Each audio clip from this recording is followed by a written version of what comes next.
Hey, good afternoon, everybody. Sorry about the technical glitch there, but we're good now. Welcome. So here we are. Hopefully this is just a quick video. Maybe it'll be a bit longer, who knows. But I'm Chef Zach. Follow me on YouTube, Facebook, as well as Instagram. At Instagram, it's chefzak_food and fitness, chefzak food and fitness on YouTube. Today I'm just going to talk a little bit about oils.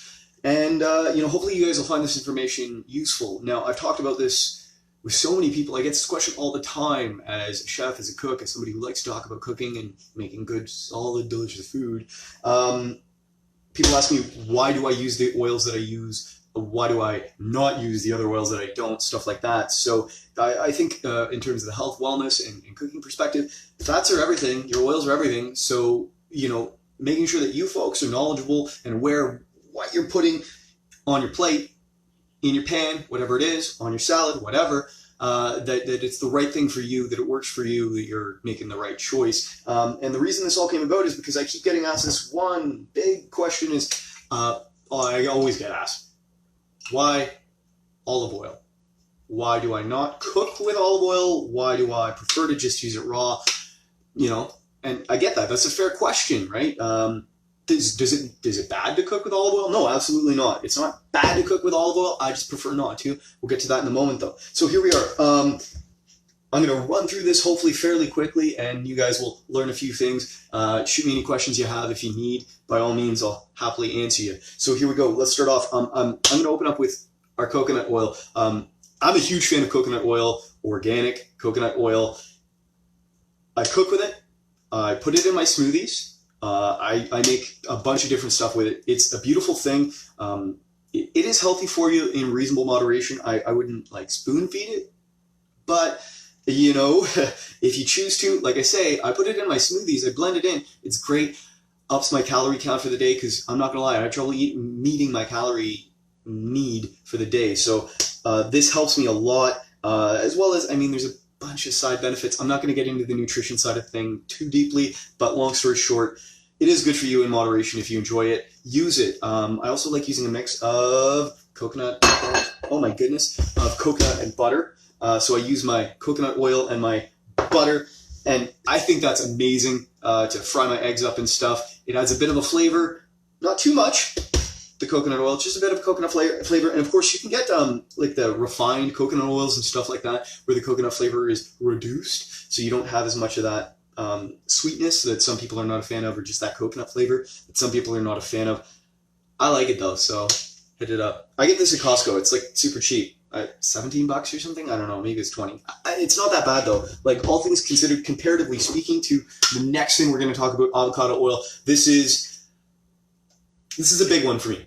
I really like avocado oil. This is what I use to replace all of the conventional seed oils. I'll touch on that at the very end, perhaps. Those seed oils, those canolas, all of the above. I replaced it with avocado oil. Avocado oil has a really high smoke point, unlike coconut oil or olive or some of the other ones. It's got a really high smoke point, and that's why it's great for replacing those industrial processed seed oils like canola, sunflower, peanut, etc. I think it's a really great oil to use in moderation for cooking and stuff like that. I don't go too heavy with it, mostly because it's expensive and I'm cheap.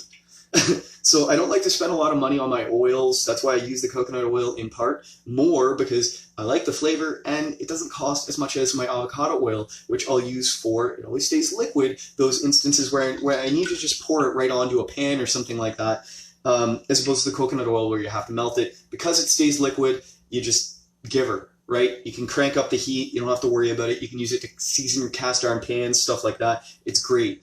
Coconut oil, on the other hand, has a lower smoke point. You don't necessarily want to bring it to that really high temperature cooking.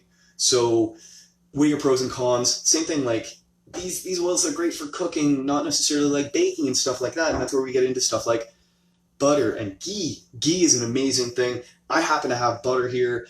I recommend organic butter at the very least. If you can get organic grass-fed butter, that's even better. If you can get ghee, that's even better. Organic grass-fed ghee, top of the chain. Organic grass-fed ghee is my favorite. All that ghee is it's butter with the milk solids taken out. So it's just the oil, it's just the fat. It's that stuff when you melt your butter, you get that white stuff at the bottom that sinks to the bottom of your pan.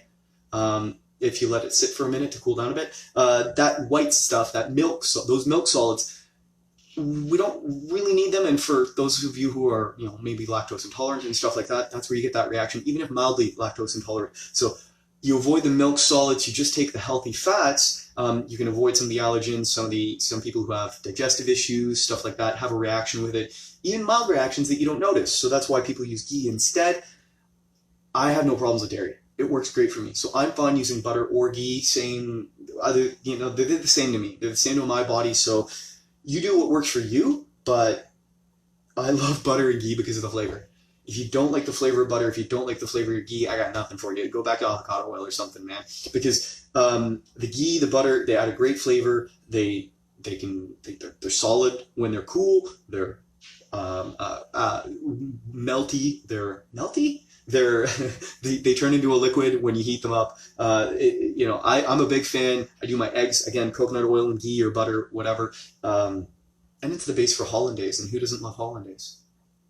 So that said, we're going to move on. A couple specialty oils before we get down to the start of the show.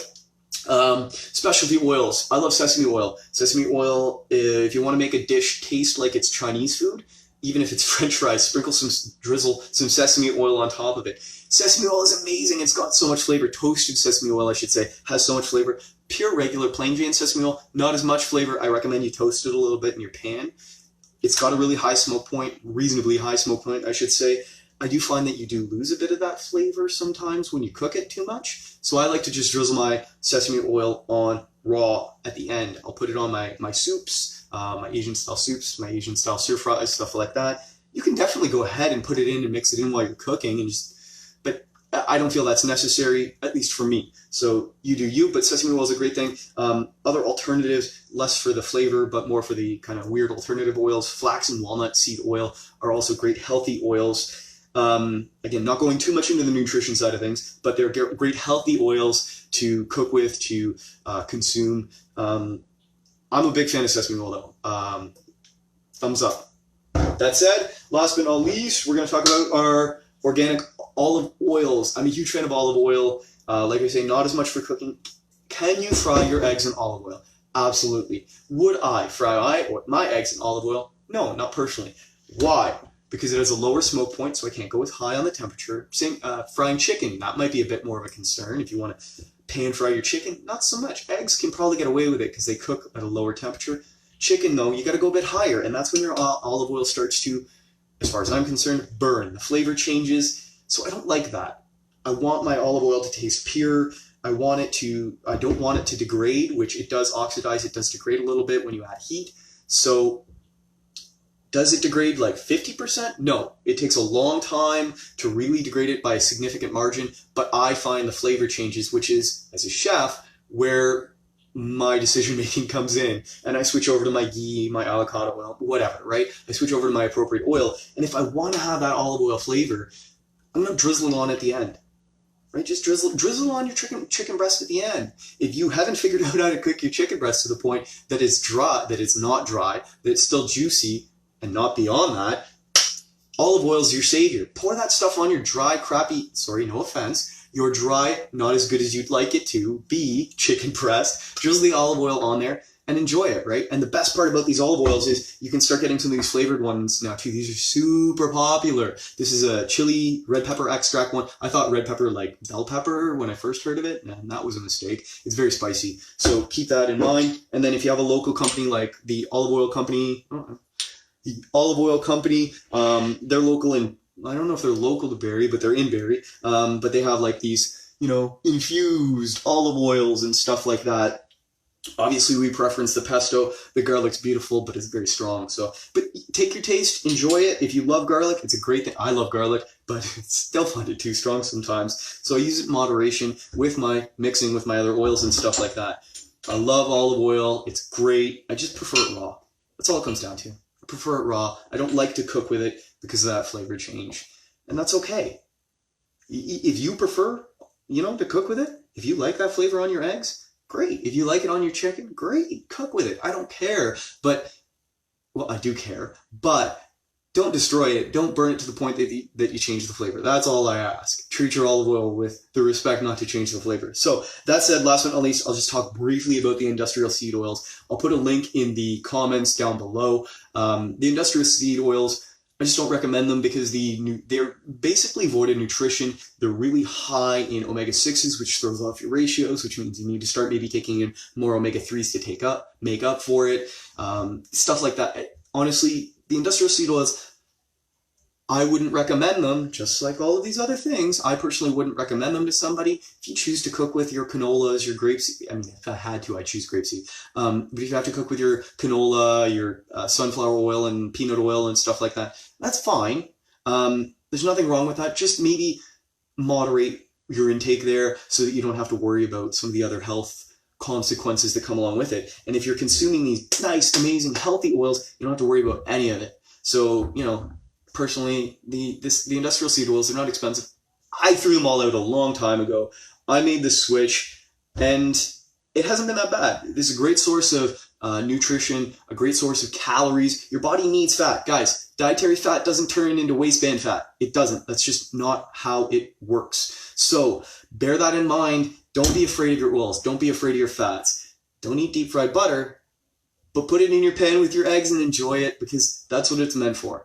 So beyond that, by all means, friends, family, training partners, all of you out there, by all means, follow me on Facebook at chefzak. Please follow me on Instagram and YouTube, chefzak Food and Fitness. Instagram has an underscore between chefzak and Food and Fitness. You can catch me there. I share as much content knowledge as I can, as well as obviously these videos, my workout videos, all of the above. And yeah, I'll see you guys around. Share with your training partners, share with your friends, like, comment, subscribe, and all of the above. And I hope you all have an amazing day. Keep rocking it out, friends.